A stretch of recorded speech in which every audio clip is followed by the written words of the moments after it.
Bom, pessoal, uma boa tarde a todo mundo que está nos assistindo ao vivo no Facebook, na página do MMT Advogados. Meu nome é Bruno, eu sou advogado aqui do MMT também. Hoje a gente vai fazer mais uma live, dando sequência àquelas inúmeras lives já que o escritório vem, basicamente, toda semana publicando, cada semana com um assunto diferente, tentando trazer informações, tentando trazer algum tipo de conhecimento, o que a gente está passando na prática para as pessoas, né? Principalmente nesse período de pandemia, nesse período que gera mais incertezas ainda às pessoas, né? Fica aqui o meu aviso para quem não conseguir assistir ao vivo agora a live, que ela vai ficar disponível provavelmente daqui a 1 ou 2 dias nas nossas páginas do Facebook, no Instagram, no IGTV também, no YouTube, e para quem prefere só o áudio também, ela vai ficar sob o formato de podcast no Spotify. A nossa ideia hoje não é se aprofundar e explanar um conteúdo para vocês, é ter uma conversa mais informal mesmo, tentar tirar eventuais dúvidas que possam surgir e que foram surgindo para nós ao longo desse período, né? É importante a gente trocar essa ideia, a gente sentir o que o pessoal tá tendo de dificuldade nesse período, até para a gente poder ajudar também de alguma forma ou de outra, seja através de formação, seja através de conteúdo que vai para as redes sociais. Até, até, porque, Pode falar, pode falar. até porque são questões muito novas, né, que pegaram todo mundo de surpresa e que surgiram de uma hora para outra, questões que não eram corriqueiras ou que não tinham sido trabalhadas, né, e de uma hora para outra o próprio direito teve que acabar se adequando a essas questões, a essas resoluções dessas questões, né. Então é interessante até essa troca de ideia justamente para trabalhar dentre essas e outras questões, né.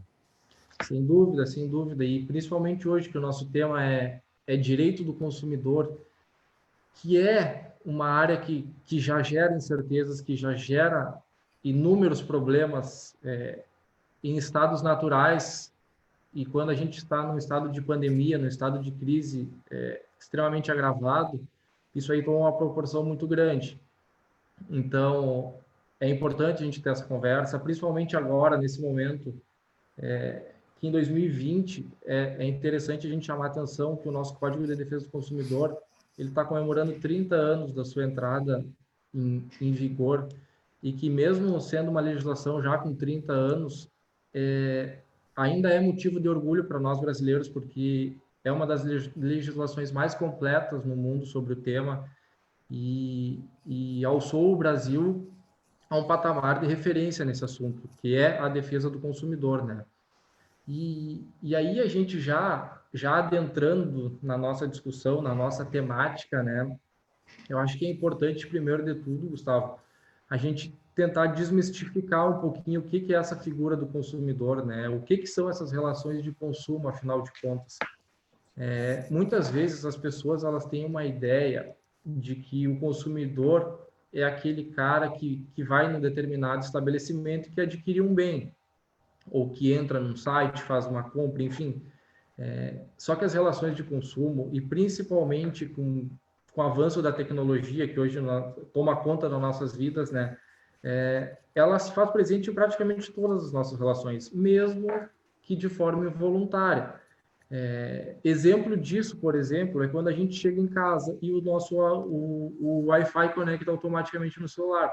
Por mais que a gente não queira exercer aquele ato, ou que a gente vá usar a internet para se comunicar com outras pessoas em uma relação não consumerista, digamos assim, nós estamos também exercendo o papel de consumidor, e automaticamente a gente está protegido pela legislação consumerista, né? As relações de consumo, elas possuem um conceito muito amplo, e é importante a gente ter em mente que são inúmeros os serviços que elas abarcam. E, nesse sentido, eu tentei elencar alguns para citar exemplos que muitas vezes as pessoas não sabem que se trata de relação de consumo.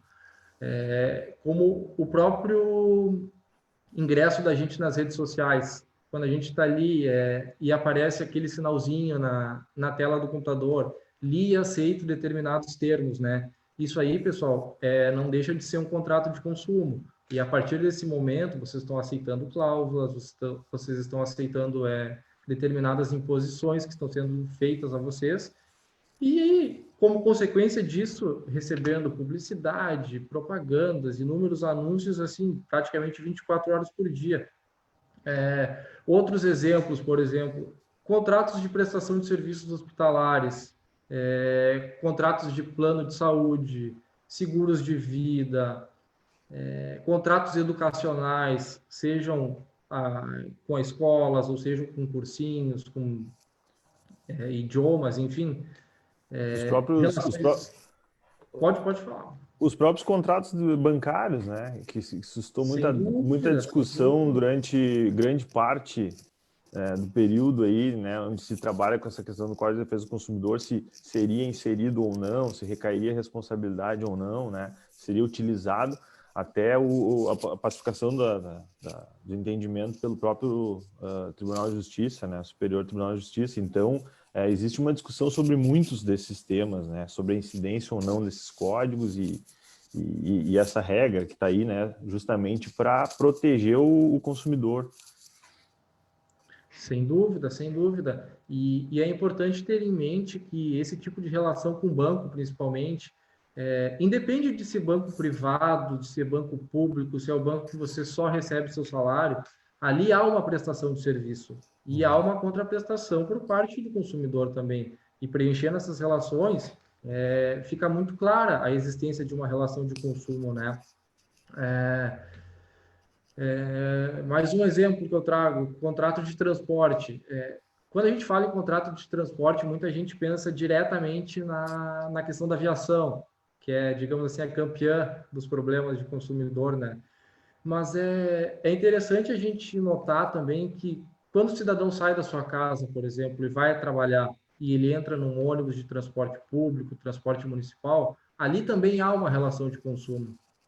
Então, assim, estando em um período de crise e se tratando de uma matéria que é tão presente na nossa vida, seja economicamente ou seja pelo âmbito social, é natural que esse tipo de relação tenha sofrido impactos também em decorrência da crise, né? Quando a gente fala em crise, nós estamos aí há 4 meses praticamente enfrentando isolamentos totais, isolamentos parciais, as lojas fecharam, muitas pessoas perderam os seus empregos e, em consequência disso, deixaram de pagar suas contas.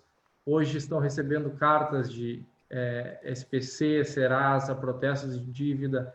Enfim, o problema econômico ele é automaticamente vinculado à questão do consumo, porque é como a engrenagem da economia funciona, né? E no momento que falta uma dessas peças, que falha uma dessas peças, aí a gente fica com um buraco e surge um desequilíbrio. Eu me recordo no início da pandemia, quando a busca pelo famigerado álcool gel começou a ser disseminado, né? Que aquilo teve um boom de preço, que os PROCONs tiveram que agir prontamente, e é o claro exemplo de prática abusiva que a gente estuda lá na faculdade, quando o professor te ensina que determinados atos podem ser cometidos, determinados atos não podem. Esse abuso por parte de quem detém o poder, face ao consumidor, que sempre é a parte mais frágil da relação, isso ficou muito notório no início da pandemia, e aos pouquinhos isso aí foi se espalhando para as outras áreas. Algumas medidas foram tomadas para conter, né? Mas foi visível o impacto, digamos assim, em termos de resumo, né? Eu queria ver de ti, Gustavo, o que que tu acha? O que que tu acha que teve um impacto latente, assim, pelo menos nesse período de 4 meses aí que a gente já vem enfrentando, que a gente já vem conversando com as pessoas e absorvendo conteúdo de tudo quanto é lado, né? Sim. Eu vejo da mesma forma quanto essas questões, né, das próprias relações de consumo e acredito que os problemas eles tenham surgido nos mais variados setores, né? Desde a questão ali muito latente na prestação de serviço, né, quanto aviação, quanto as questões do transporte. Eu acabei separando porque dentre esses muitos assuntos a gente tem que acabar escolhendo um ou outro para conversar um pouquinho mais, né, até em razão do tempo, e porque de fato as situações são muitas, né, que ocorreram. Então eu acabei separando aqui para a gente conversar um pouquinho e falar um pouquinho mais aprofundado sobre as questões do próprio e-commerce, né, que são nada mais do que as compras diárias e todo e qualquer consumo que a gente já vem fazendo há algum tempo, por meio da internet, por meio dos telefones, hoje em dia muito mais facilitado por meio de um celular, né, tu compra, adquire produtos de todo lugar do mundo. Então, eu acabei trazendo essa questão do e-commerce porque, além dele ser uma coisa um pouco nova, nova no sentido de que tá sempre em transição, tem sempre um modelo diferente de compra online, de forma de pagamento, né? Ele vem muito forte na questão da pandemia.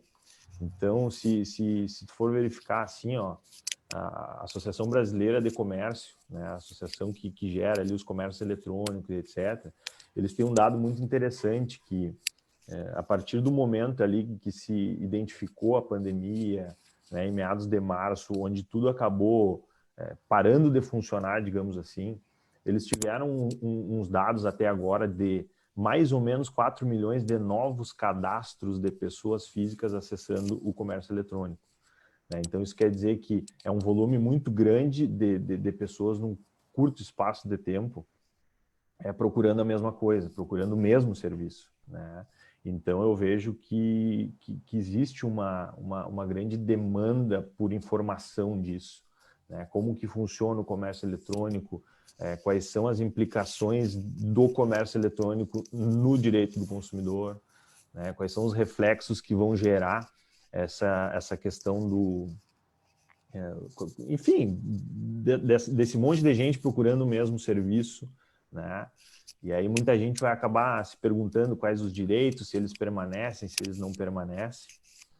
Então é incrível, assim, porque o mês de maio, inclusive, teve um dado muito interessante, que o mês de maio, as compras pelo e-commerce já são quase 50% maiores do que do mesmo período do ano passado. Né? Então, a gente vê que existe, de fato, uma demanda muito grande, né? E é uma demanda que eu acredito, assim, ó, que ela não vai terminar. Né? A pandemia fez com que as pessoas ficassem mais em casa, talvez consumissem mais por estarem em casa, né? Por estarem na frente do computador, em razão dessa facilidade, e eu acredito que ela seja uma tendência, né? Assim como as questões do trabalho remoto, desses home offices, etc. Eu acredito que cada vez mais o consumo eletrônico seja uma tendência, né? Pelo meio Já era eletrônico. uma tendência pré-situação de pandemia, né? E que Exato. só alavancou com tudo isso aí. Na verdade, o Brasil ainda, se tu for parar para pensar, ele meio que engatinha nessas questões, né? Se a gente for parar para pensar, de certa forma, o comércio eletrônico teve um boom, as grandes marcas, as grandes lojas, elas vieram de uns anos para cá aumentando esse comércio, fomentando essa compra, né? Isso acaba gerando, querendo ou não, dúvidas e demandas que só tendem a aumentar, né? Porque a tendência é que fique, que as lojas físicas elas sirvam ainda, elas existam ainda, né, mas que elas diminuam principalmente a demanda por vendas, assim, porque as pessoas, hoje em dia, cada vez mais tu tem acesso mais fácil à compra. Né? O que eu vejo, assim, e aí por que eu chamo a atenção disso? Né? Porque aliado a essa necessidade de migração para o e-commerce, as pessoas, né, e as próprias lojas, elas tiveram algumas condutas um pouco diferentes. E as pessoas entraram no mercado querendo consumir. E as lojas tiveram que se adequar. Né? As grandes empresas, tudo bem, elas já tinham um sistema mais, digamos assim, sedimentado, com as características mais definidas. Mas teve uma grande parcela da população que acabou tendo que tendo que se adequar meio que na marra, né? Então teve muito comerciante que acabou saindo da calçada para o e-commerce da noite para o dia, né? E essa rapidez com que as coisas se transformam, a rapidez com que eles tiveram que fazer a adequação, é que pode gerar algumas lacunas, né? E que aí vai dar aquele boom lá na frente. Eu havia dito, vai dar esse monte de demandas, né? Que talvez ocorra, enfim, a gente sempre espera que não, né? Mas que é uma tendência, né? O que eu vejo, assim, de certa forma, que existe quando há essa migração muito rápida, sem uma preparação, né? Primeira coisa é a falta geral de adequação dessas empresas, né? Porque as empresas acabam não se adequando para receber essa enxurrada de clientes, essa forma de trabalho diferente, né? Porque antigamente tu ia na loja, ou as pessoas vão na loja, escolhem o produto, pagam e compram, né? Hoje em dia tu abre um site, escolhe o produto, isso gera uma demanda, isso vai para uma central, esse produto ele é despachado, enfim, então tem uma série de outros fatores, né, que implicam nessas vendas pelo mercado eletrônico, né? Outra questão que eu acho que é muito latente assim, nesses pequenos empresários, empreendedores que acabaram migrando para o e-commerce, é a falta de informação, né? E aí a gente já entra direto na questão que o próprio CDC bate, que é o dever da informação, né? A clareza nas informações, tanto do produto quanto dos serviços que estão sendo vendidos ali. Então, acho que isso também é uma questão que de repente falte muito, né?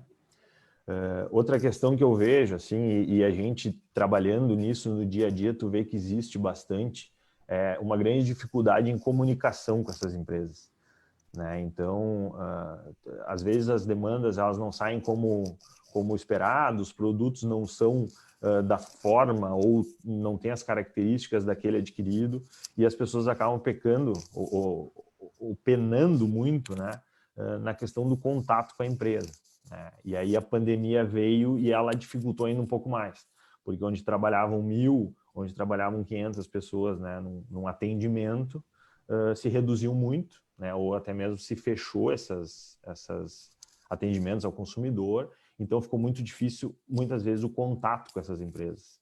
E é muito difícil também a gente conseguir esse contato, porque a gente vê empresas que saíram da total informalidade para um comércio eletrônico. É Perfeito. uma situação que vem há anos se estruturando e as pessoas, de forma totalmente abrupta, tiveram que, de repente, eu vendo determinado bem na rua e agora eu estou vendendo online e preciso ter um serviço de atendimento ao consumidor, por exemplo, que é algo Claro. totalmente ilógico numa estrutura desse tamanho, né? Sim, não, perfeito. E aí isso acaba gerando alguns problemas, né? Eu vejo assim que o pior dos problemas é a falta de comunicação com as empresas, justamente porque existem algumas possibilidades que o próprio Código de Defesa do Consumidor dá, né, ao consumidor, e aí acaba dificultando.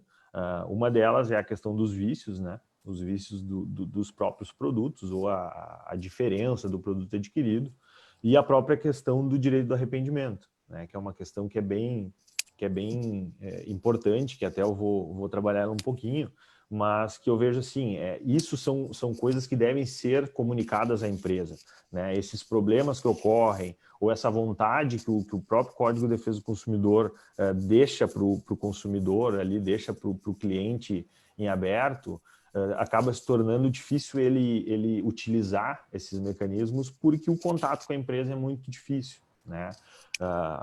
Agora, nos últimos tempos, é que o governo, enfim, criou-se, inclusive, a cultura de se utilizar as questões do consumidor.gov, que é uma plataforma, né, mais completa assim, de contato com as empresas, e que as empresas acabam se cadastrando lá para receber informações, receber esse processo administrativo, digamos assim, de troca, de cancelamentos e etc., que facilitou e aproximou um pouco. Mas também não é algo que atinja esses pequenos empresários, porque só quem está lá cadastrado são as grandes empresas, as grandes marcas, né, bancos, enfim. Então também não é algo que vá conseguir aproximar esses pequenos empresários. E outras questões assim que a gente viu ali, como tu falou, que eu vejo como problema dessa enxurrada de novos, tanto consumidores quanto empresários no meio eletrônico, é justamente essa questão da abusividade, né? Abusividade de preço, propaganda enganosa.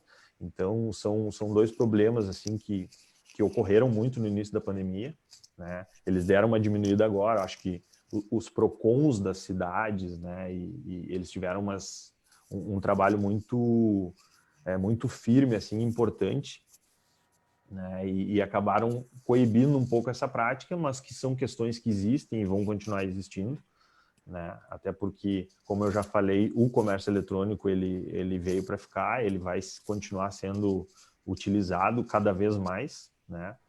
Então, eu acredito assim que coibir, né, sempre vai ser parte do órgão que está ali para regular isso, né? Mas a prática ela vai continuar existindo pelos comerciantes, enfim, e isso vai gerar demandas, né, principalmente judiciais para os consumidores. O que eu vejo de importante, assim, que é bom a gente chamar atenção, tá? E aí eu já entro prosseguindo assim na parte do comércio eletrônico e quais as diferenças dele para o comércio normal. Eu acho importante porque o consumidor, de certa forma, o leigo, assim, que não entende, né, essa questão da legislação, ele pode ter dúvidas quanto às formas ou os direitos que ele tem nessas questões do comércio, né? Adquirir produtos, o produto tem um vício, eu sigo com o mesmo direito de reaver o valor, de reaver outro produto, né? Então, eu acho que muita gente pode se pegar nessas dúvidas, não pela legislação, não, né? Porque o Código de Defesa ele segue o mesmo, mas pela forma que está adquirindo. Então, ele pensa muitas vezes, não, antes eu ia na loja, eu tinha uma notinha, hoje eu compro pelo computador, eu não tenho mais esses direitos, né? E aí, é claro que nada muda, né? Tudo segue a mesma coisa. O e-commerce ele só é uma forma diferente de comprar, né? Mas ele não retira esses direitos do consumidor de se ver ali amparado, né? Por vício de produto, por produto que chega com característica diversa daquela que foi adquirido, né? Defeito de fábrica, vício oculto, todas aquelas questões que a gente aprende ali, que tu tem direito, o produto veio com defeito, defeito de transporte, defeito de armazenagem, né? Ou algum defeito mesmo de fábrica, assim, de fabricação do produto, esse consumidor vai estar amparado, né? Ainda que tenha sido adquirido de forma eletrônica, né? Então, o que a gente sempre alega, a mesma questão que eu havia falado anteriormente, da dificuldade das empresas, né? O problema, o produto tem um problema, automaticamente tem que ser feito a comunicação à empresa, né? E a empresa vai receber essa comunicação da forma que a gente conseguir, ou por e-mail, ou por carta, a gente sempre tenta fazer o mais formal possível, né? O WhatsApp, que é para ficar registrado. Mas o direito de reaver esse produto, né, utilizar aqueles prazos previstos no código ali, os 30 dias ou os 90 dias para produtos não duráveis e produtos duráveis, né? Então, assim, isso continua a mesma coisa, tá? É muito bom que a gente chame a atenção, porque as empresas elas vão ter que arcar com as responsabilidades da mesma forma como elas arcavam anteriormente. Inclusive, os prazos permanecem os mesmos. A empresa, depois que retoma o produto, tem 30 dias para arrumar o produto, né, sob pena aí de incorrer naquelas 3 questões que o código já prevê, né, enfim, exigir a entrega do produto nas mesmas condições daquele adquirido, aceitar produto equivalente com desconto se houver diferença nos dois produtos, ou ainda cancelar a compra e estornar o valor, né? Isso permanece igual e não vai mudar. Mas certamente vai ocorrer muito mais, né?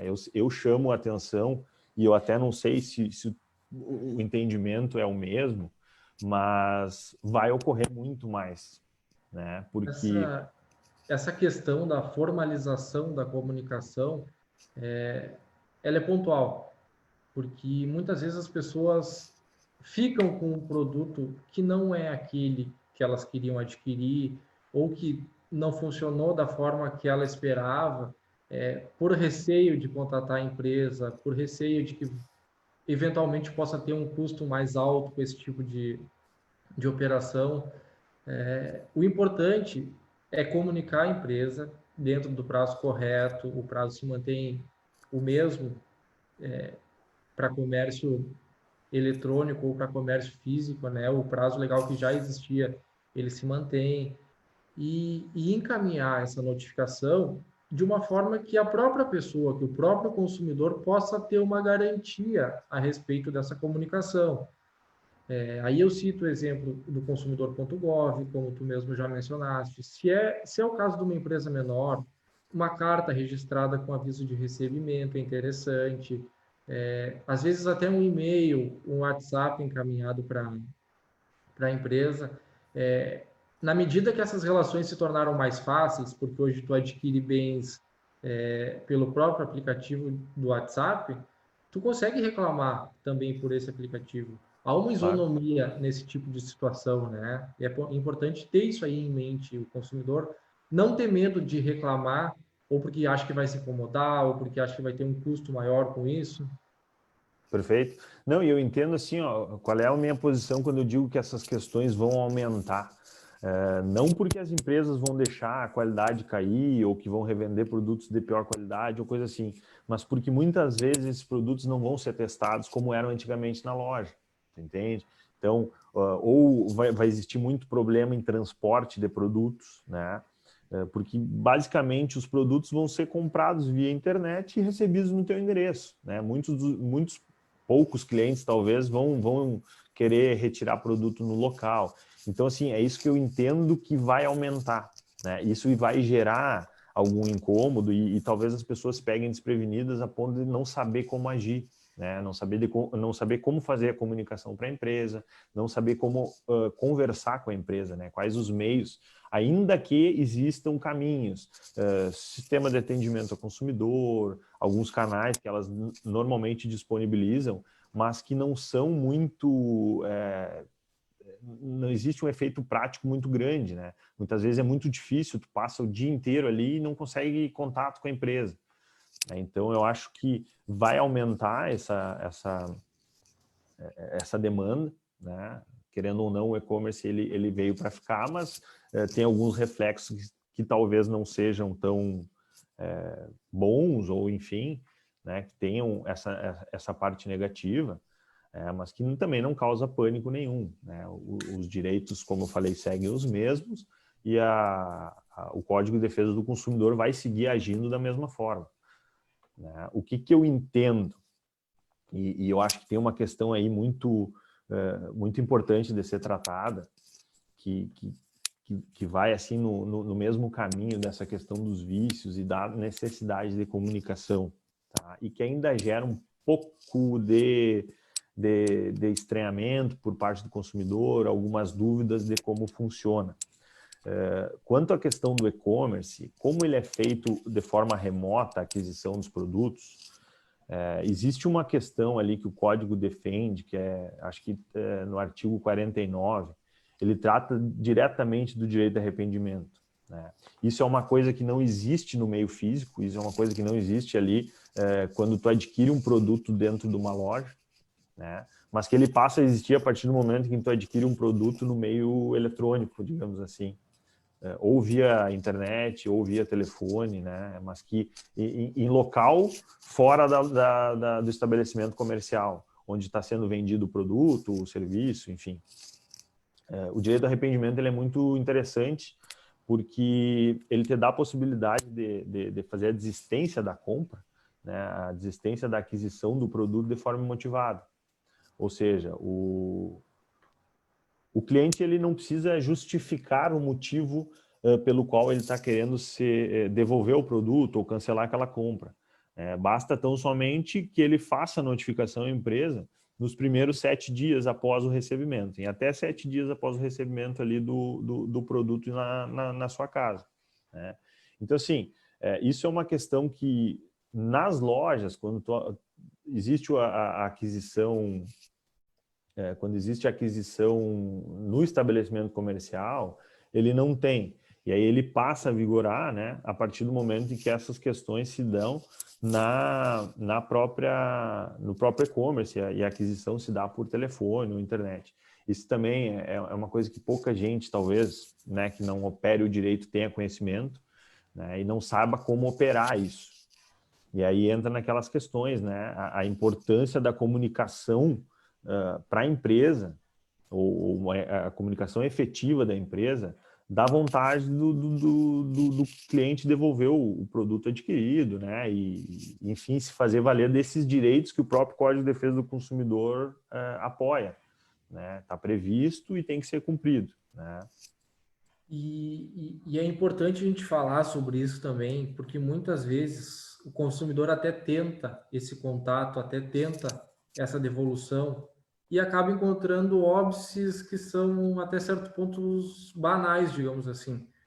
Vamos supor um caso de que tu compra um conjunto de mesa para ser entregue na tua casa e quando tu abre o pacote, tu queria uma mesa vermelha e a mesa veio verde. Enfim, tu não é obrigado a aceitar esse produto. E muitas empresas, elas acabam exigindo que tu retorne esse produto com a embalagem íntegra, lacrado, com todas as partezinhas, muitas vezes quando eles vêm encaixotado. E isso aí é totalmente legal. O Código de Defesa do Consumidor, ele trabalha a questão do arrependimento sobre o produto que tu adquiriu e não sobre a embalagem desse produto, né? Então, assim, Exatamente. não pode o consumidor também acatar, digamos assim, que certas exigências, porque essas exigências elas não têm fundamento legal nenhum. Então, é importante ter conhecimento a respeito disso aí. É importante ler, se informar, né? Exato. E muitas dessas questões ocorrem justamente pela falta de informação, né? Como a gente estava tratando, porque a falta de informação, ela não é só do consumidor, ela também é do comerciante, ela também é do empresário. E com essa enxurrada de novos empresários entrando no mercado eletrônico de compra e venda, produtos, serviços, enfim, a gente consegue ver que muitos deles também não têm conhecimento sobre isso. Eles acabam exigindo, né, fazendo exigências sobre algo que não é legal, que está contrário à legislação, né, e aí acaba gerando esses atritos. Eu entendo, assim, a minha visão como operador e aconselhamento, assim, o interessante é sempre tentar conversar com as empresas, né, a aproximação, e o consumidor.gov faz isso muito bem. Ele nos dá a possibilidade de se aproximar das empresas e conversar com elas de uma forma um pouco mais séria, né? Um pouco mais pautada mesmo na legislação e com argumentos sólidos dos direitos. O grande problema que eu vejo é que os pequenos empresários ainda não estão inseridos nisso, né? Provavelmente não serão inseridos tão cedo, né? E aí acaba gerando um pouco de dificuldade nessa comunicação.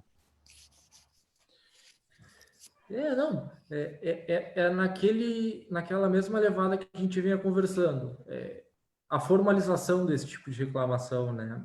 Uhum. Como fazer? Muitas vezes o consumidor ele se vê amarrado porque ele não sabe como proceder para exercer um direito que às vezes ele até sabe que tem, mas que não tem conhecimento do procedimento. Exato. Bom, e aí vamos continuando, então, a gente explorou bastante essa questão do e-commerce, né?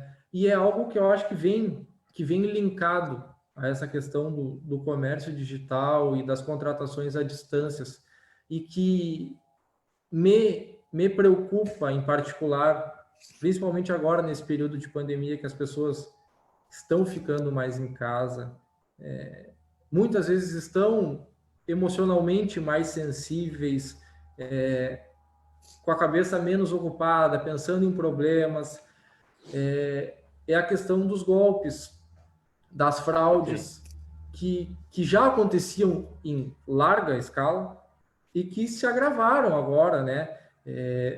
A gente recebe notícias e informativos de que o número de golpes por telefone, de fraudes, de pessoas que receberam boletos para pagar, digamos assim, referente a uma dívida, referente a uma contratação, Pode falar, pode falar. Não, eu só pensei, porque aí antes eram duas questões, agora são três, né? Tu fez um bom link, eu vou só para não perder o gancho ali, porque então tem as questões assim, ó, tem o problema das empresas que não conhecem os direitos do consumidor que está consumindo, tem os consumidores que não conhecem os seus próprios direitos para adquirir produtos via e-commerce, e ainda tem empresas fantasmas aplicando golpe nos consumidores, vendendo produtos e fazendo aquilo que não existe, né?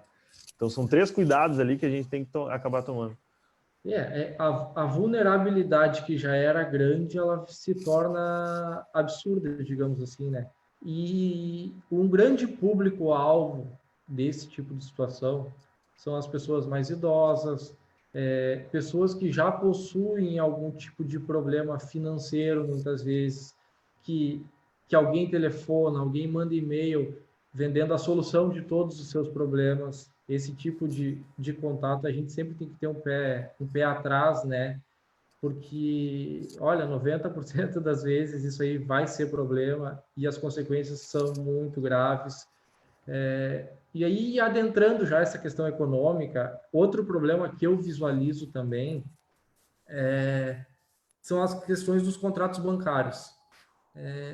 Isso é muito sensível na medida que, conforme as pessoas foram tendo prejuízos nos seus rendimentos ou foram perdendo emprego, enfim, as contas elas foram se acumulando. E muitas vezes as pessoas acabavam já entrando, exceto esse período de pandemia, as pessoas já possuíam problemas financeiros graves. E nesse sentido, o próprio Banco Central, ele emitiu diversas portarias, normativas, enfim, informativos dos mais variados tipos, acerca da possibilidade de suspensão de cobranças, de empréstimos nesse período de pandemia. Eu ouvi notícias a respeito de suspensões de 60 dias, suspensões de 90 dias, dependendo do tipo de contrato. Em tese, isso seria uma medida excelente. Afinal de contas, por suspensão, a gente entende que tudo ficaria parado, ou seja, não há incidência de encargos, não há incidência de novos juros, enfim, vai se possibilitar um pagamento posterior dessa dívida. Só que, na prática, a história se deu de forma diferente. Os clientes, bombardeados com esse tipo de informação, procuravam suas agências, procuravam seus bancos, e chegando lá, a história não era bem essa como havia sido vendido para eles. A maioria das propostas que são feitas, elas são feitas em termos de renegociação de dívida, e quando a gente fala em renegociação, há uma nova conversa a respeito de encargos, dos juros que vão incidir sobre essas parcelas. Então, as parcelas que tu deveria pagar nesse momento, ao invés de congelar e ficar para frente, tu vai renegociar e tu vai atirar lá para frente. Só que tu vai continuar sem ter condições de pagar elas, e quando chegar o momento de tu pagar, independente de ser um período pós-pandemia, porque eu particularmente não acredito em nenhum milagre financeiro nesse meio tempo, né? A dívida com os novos encargos, elas vão estar extremamente maiores do que elas eram anteriormente, ou seja, se vende uma falsa ideia de solução, quando na realidade tu está arranjando uma nova técnica de venda para ter um contrato mais favorável para ti no final. Essa dívida que já era difícil de pagar, ela se torna praticamente impagável, e o consumidor que já era fragilizado, ele se torna totalmente vulnerável na frente daquela instituição. Claro. Problemas como o superendividamento, por exemplo, que é uma discussão que vem há anos já, principalmente quem trata de direito do consumidor, tem o projeto de lei 3515 de 2015 que está totalmente maduro aí, que trata da questão do superendividamento. E eu entendo que essas medidas, se de fato estão sendo aplicadas assim como a gente vem recebendo relatos, isso se trata claramente da hipótese de propaganda enganosa, que é Claro. expressamente vedado pelo Código de Defesa do Consumidor, né? Claro, na verdade, eles acabam vendendo uma ideia de renegociação, suspensão, quando na verdade está refinanciando teu débito. Claro, claro que sim. E em cima desse refinanciamento, tem novos encargos, tem um novo prazo de pagamento muito mais extenso. Se às vezes a tua parcela lá não muda tanto, tu vai ver que tem mais 2 ou 3 anos pagando aquela mesma parcela, que no final do contrato dá uma diferença gritante. Sim. Então, assim, havendo a identificação por parte do consumidor de que o seu banco, a sua instituição financeira, anunciou, mesmo que de forma indireta, não sendo para o consumidor pessoa física propriamente dita, que fará ou que irá adotar determinados procedimentos, o consumidor tem o direito de chegar na sua agência e fazer cumprir essa oferta que lhe foi passada. E eu repito, mesmo que de forma indireta, porque há um bombardeio de informações, há um bombardeio publicitário, digamos assim, a respeito dessa situação, quando na prática sempre se chega a uma conversa, fala, não é bem assim, não é para o seu caso que se aplica isso aí, vamos tentar negociar de alguma forma ou de outra. Eu reitero, isso é uma prática abusiva, isso aí é propaganda enganosa e é direito do consumidor fazer valer a oferta que lhe foi passada. O Código de Defesa do Consumidor já garantia esse tipo de Sim. situação anteriormente. E isso se mantém para esse período de pandemia. O que agrava eu elenco como 2 fatores principais. Primeiro, a situação financeira das pessoas, que se agravou com tudo isso aí. E segundo, a quantidade de informação que a gente vem recebendo a respeito do assunto, que não era tão comum antes, e agora, quando você abre qualquer sítio eletrônico, você está recebendo proposta de financiamento, você está recebendo proposta de renegociação de dívidas, enfim, a quantia, digamos assim, o tamanho do número de ofertas que você recebe se tornou muito maior. Então, isso aí pode sim virar um problema jurídico bem sério no futuro. Claro. Justamente para o consumidor fazer valer a oferta que lhe foi passada, né? Fazer valer os seus direitos, digamos assim. Essa questão da oferta, até agora pensando assim, ó, essa questão da oferta é muito interessante também fazer um gancho lá para o que nós estávamos falando da questão do próprio comércio eletrônico. Por quê? Porque tem muita gente, as pessoas também não sabem, isso é novo para alguns e talvez os comerciantes também vão sentir isso, mas a própria questão do prazo de entrega é uma oferta, né? Então, se trabalha assim, hoje tu coloca ali o teu CEP, tu coloca o teu endereço e ele te dá uma projeção de data de entrega, né? Aquilo ali não é à toa, aquilo ali faz parte da oferta do produto, né? Então, muitas vezes os comerciantes acabam atrasando um pedido, né? O consumidor entra em contato, né, e faz todos os pedidos que ele entende, né, pede seus direitos ali quanto ao recebimento no prazo estipulado, e a empresa acaba colocando sempre a responsabilidade para um terceiro, né, ou é a transportadora, ou é o correio, e aí é muito interessante essa questão da vinculação da oferta, né, isso aí que tu falaste ali, eu acho que o 35, o artigo 35 do CDC fala especificamente quanto à questão da oferta, né, então quer dizer, o prazo de entrega também. Isso é uma coisa que pode gerar, até acabei não mencionando anteriormente, mas já utilizando do gancho, que isso gera muito desconforto, né? O que eu faço? Quais são os meus direitos a partir do momento em que o meu produto atrasa para ser entregue? Né? E isso é uma coisa que vai gerar, para quem não conhece a legislação, para quem não conhece os direitos, isso vai gerar dúvidas quando a questão do e-commerce. Né? Quando do consumo massivo, assim, via internet, via telefone, enfim, né? Da forma que for adquirido. Mas, sim, isso gera, tem o direito, né? E isso gera consequências para a empresa. As consequências, não sei se vem ao caso falar, mas enfim, são quase as mesmas daquelas quando o produto tem vício, né? Só que aí o consumidor pode fazer essa rescisão de pronto, né? Ou exigir o recebimento, né, com alguma perda e dano, alguma coisa nesse sentido, substituição do bem, e até mesmo, por fim, ali a rescisão do contrato, né? Desistir da compra e reaver aqueles valores que porventura já tenham sido pagos. Mas é muito interessante fazer esse gancho para a oferta, né? Porque nos bancos isso acontece muito. O e-commerce está acontecendo, já vem acontecendo, vai acontecer cada vez mais, mas nessas questões financeiras, muito grande, né?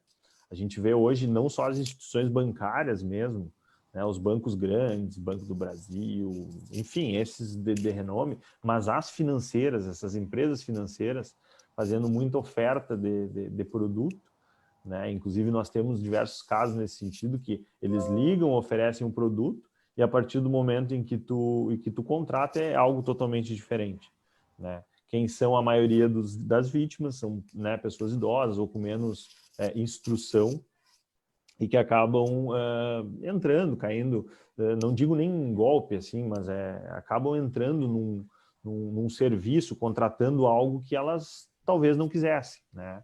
Por uma questão de oferta, da dificuldade na oferta, né? Enfim, então acho que é importante ter conhecimento sobre isso também. Sem dúvida, sem dúvida. Eu separei uma pergunta aqui do Francisco, aproveitando que a gente falou sobre fraudes, né, sobre golpes. Ele questiona, ó, havendo abuso da sociedade empresária para fraudar obrigações assumidas com os consumidores, é possível alcançar o patrimônio dos sócios para reparar esse prejuízo? Sem dúvida. O Código do Consumidor, inclusive, ele é referência nesse tipo de situação, que havendo abuso do poder econômico, havendo abuso da personalidade jurídica da empresa, que a gente chama, né, para cometer algum tipo de ilícito, algum tipo de fraude, a legislação consumerista, ela protege o consumidor de tal forma, nesse tipo de situação, que ela desconsidera a personalidade jurídica da empresa, ou seja, aquela empresa, ela deixa de existir dentro dessa relação e a responsabilização nesse tipo de situação vai diretamente aos sócios dessa empresa, aos administradores, enfim, quem de fato possui gerência sobre ela. É interessante porque a legislação consumerista é um dos poucos documentos que trata essa situação de uma forma a garantir, de fato, o direito das pessoas. E chama atenção porque muitas vezes o próprio artigo do Código de Defesa do Consumidor é aplicado em outras situações que não são de consumo, para se afastar a personalidade jurídica das empresas. É o exemplo, por exemplo, de dívidas trabalhistas, que muitas vezes a gente vê magistrados e desembargadores se basearem na legislação de consumo, na própria presunção que a legislação de consumo traz junto dela, para poder afastar a personalidade jurídica e tentar reparar, de certa forma, o prejuízo que o consumidor ou que o empregado, enfim, que o agente que está inserido nessa relação passou a sofrer. Então, sim, tá, é uma boa pergunta, porque, de fato, é uma das raras exceções em que se permite afastar a personalidade das empresas. E aí, avançando, Gustavo, eu chamo a atenção para duas medidas mais concretas, digamos assim, que a gente acabou vivenciando nesse período de pandemia, vinculado à relação de consumo, que é a questão das duas medidas provisórias, a 948 e a 925. Elas são bastante semelhantes, mas que acabam divergindo no assunto. A primeira, ela trata a respeito de shows, eventos que eventualmente possam ser cancelados nesse período, e a segunda foi chamada de medida provisória das companhias aéreas, né, que muita gente criticou, entendendo que o governo queria proteger as empresas aéreas nesse período. É interessante porque essa 925, que trata da aviação, ela foi aprovada ontem na Câmara de Deputados, ou seja, ela está passando pelo trâmite natural dela e é tendência que isso aí vire regra geral, não vire disposição transitória, digamos assim, só por esse período de pandemia. Sim. E eu entendo que essas medidas, e aí eu trago uma opinião particular minha, contrário de muitos colegas, né, que são medidas, e aí eu vou focar mais na questão da aviação e eu deixo para ti explorar a questão dos eventos, são medidas com cunho totalmente econômico, que visam proteger o consumidor, porque elas não deixam de garantir direitos, mas, ao mesmo tempo, elas tentam dar uma certa continuidade a essas empresas, ou seja, dar condições para que essas empresas possam pagar pelos serviços que foram cancelados ou que foram suspensos.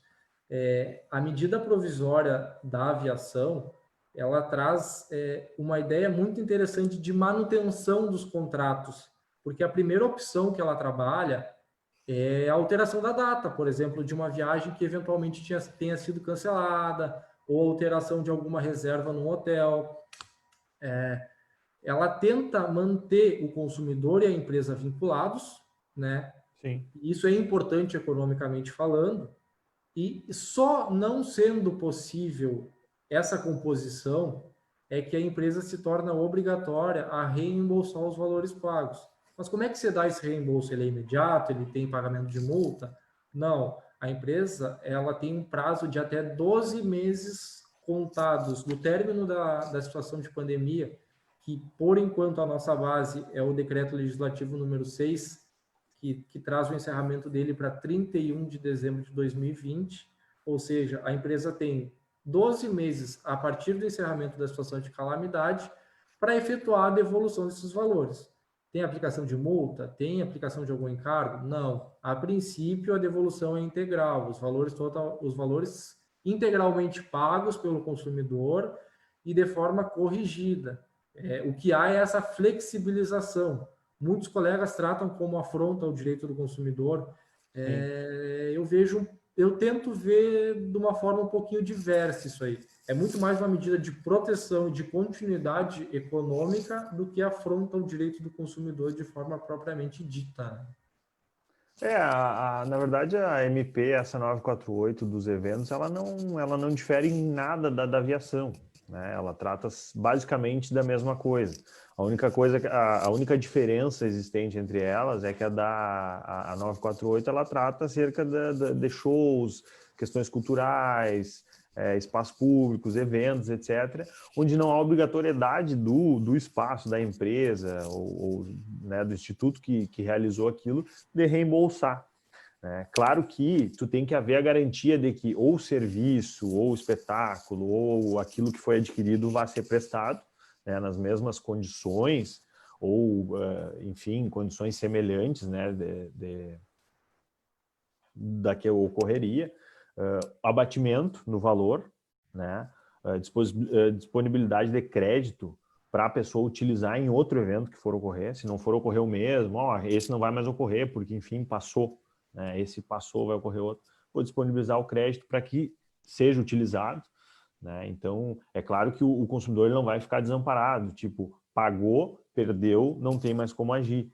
É claro que a MP também não seria tão afrontosa a esse ponto, né? Não teria razão. Não seria nem passada, né, se fosse nesse sentido. E ela ainda dá a possibilidade, como terceiro ali, acordo entre as partes, né? Pode haver o reembolso do valor? Pode, desde que haja um acordo entre as partes. A empresa, muitas vezes, não tem interesse em realizar novos eventos, novas questões, então faz acordo com as partes, reembolsa os valores nos termos ali acordados entre eles e tá tudo certo, né? Só uma coisa, assim, que tu falaste dessa questão da afronta, que muita gente pensa de outra forma. Eu lembrei agora que tem um ponto importante, quando eu falava ali do direito do arrependimento e de todas essas questões do consumidor, tem um ponto importante porque é uma legislação nova. Ela foi sancionada há pouco tempo, aí, acho que meados de abril, se eu não me engano, que é a 14... alguma coisa, em maio, por ali, junho, alguma coisa assim, que é a 14010. Ela foi sancionada e ela que modificou algumas questões transitórias, né? Então, sobre determinados assuntos, algumas questões transitórias, enquanto perdurar a pandemia, ela acabou alterando. E ela altera justamente o artigo 49 do CDC, foi o único que foi alterado, que fala justamente sobre aquela questão do direito do arrependimento. E aí, o que ela nos traz? Que o consumidor não tem mais a opção de utilizar o instituto do direito do arrependimento nas situações em que o produto adquirido ele for perecível ou de consumo imediato, ele for medicamento e ele for entregue por delivery. E aí, a primeiro momento, as pessoas podem pensar, e houve essa discussão, né, num primeiro momento, do CDC está sendo afrontado, do consumidor está perdendo seu direito de recusar, não querer. O que, na verdade, não é. E faz, justamente, corrobora com isso que tu falou, que é mais uma proteção econômica, né? É mais uma proteção econômica e uma tentativa de fomento econômico ali, de não deixar as coisas se perderem, do que propriamente restringir direito do consumidor, né? Porque acredito eu que o legislador lá, enfim, e eu concordo com isso, ele pensou o seguinte: as empresas que fazem delivery, quem são? Normalmente é alimentação, né? São empresas de alimentação, consumo de produtos perecíveis ou de pronto consumo, basicamente alimentação. A partir do momento que entrou a pandemia, houve uma enxurrada muito grande de supermercados, de pequenos negócios de comida nos aplicativos de entrega, sejam eles quais forem aí, de aplicativos de entrega que antigamente se utilizava tão somente para pedidos de alimentação, e hoje passaram muito de aquisição de bens, né, bens de consumo, assim que eu digo, alimentos e etc., mercados, né? Então, o que eu vejo, assim? Eu vejo que essa lei, ela quer tão somente restringir que o consumidor tenha a possibilidade de desistir de um negócio, né, quando ele for de consumo, quando ele for perecível e que ele for por delivery. Por quê? Porque as empresas que atuam nesse segmento, seja ela por alimentação, seja ela por mercado, ela também está correndo risco, né? Então ela estaria correndo um duplo risco se continuasse como foi. É claro que isso não restringe a possibilidade de tu ter uma recusa motivada do porquê não querer o produto, né? Se o produto apresenta algum vício, se ele possui divergência daquele que foi adquirido. Mas eu acho interessante a gente falar que, na verdade, ele não é ele não restringe direitos, né? Ele é mais um fomentador ali de mercado e uma segurança para os empresários. Bom, pessoal, tivemos uns problemas técnicos, então a gente vai encerrar conjuntamente. Os benefícios de trabalhar no mesmo escritório, né, pessoal? Exato. Eu acredito que tenha sido bem proveitoso essa conversa, né? Tratar especificamente sobre essas questões de direito do consumidor e os reflexos que isso vai ter durante a pandemia, né? Ela ainda não finalizou, a gente não sabe quanto tempo isso vai levar ainda, né? E a gente entendo que a gente tenha conseguido tratar sobre alguns pequenos aspectos, essa questão do e-commerce, que eu acho que vem muito forte, ela vem para ficar, essas questões do próprio instituições financeiras e todos esses problemas financeiros que têm sido gerados em razão da própria pandemia, que também eles não vão ter assim uma resolução tão rápida, né? Acredito que isso vai perdurar ainda. Então, tu vê que ao mesmo tempo que a tecnologia nos ajuda, ela nos atrapalha também, né? Mas assim, pessoal, concluindo já, até porque a gente estourou totalmente o nosso tempo, né? É notório o impacto nas relações de consumo e é notória a necessidade de se continuar protegendo o consumidor nesse tipo de situação. Eu digo continuar porque, como eu falei lá no início da nossa conversa, o Brasil é referência em proteção do consumo. Então, assim, as nossas relações elas vão mudando um pouquinho, a nossa vida ela vai sofrer certos impactos, isso é inegável. Só que o conselho que fica, e eu acho que o Gustavo concorda comigo, é sempre procurar a via da conversa, a via da negociação, tentar entender o porquê, se informar sobre tudo a respeito daquilo que está contratando, daquilo que está sendo oferecido, para evitar maiores transtornos, evitar maiores problemas, né? Então, eu acho que dá para a gente encerrar mais ou menos por aqui. Eu deixo já o convite para todo mundo acessar as redes sociais do escritório de novo. Tem bastante conteúdo legal, não só sobre direito do consumidor, mas tem sobre os mais variados tipos as mais variadas áreas do direito, digamos assim. Então, fiquem à vontade, pessoal. Tem o YouTube, tem o Facebook, o Instagram agora está com conteúdo quase que semanal. E o Spotify agora também sob a modalidade de podcast. Então tá, muito obrigado a todos por terem nos aguentado aí, quase uma hora, né? Isso aí. Valeu, pessoal. Acho que, né, a gente pôde discutir um pouquinho, como eu já havia falado ali. Então, para quem está nos assistindo agora, muito obrigado por acompanhar. Para quem vai, porventura, assistir em outro momento também, a gente agradece muito. E, enfim, estamos à disposição sempre que precisarem alguma dúvida, alguma questão, a gente está aí. Tá bem? Valeu, um abraço.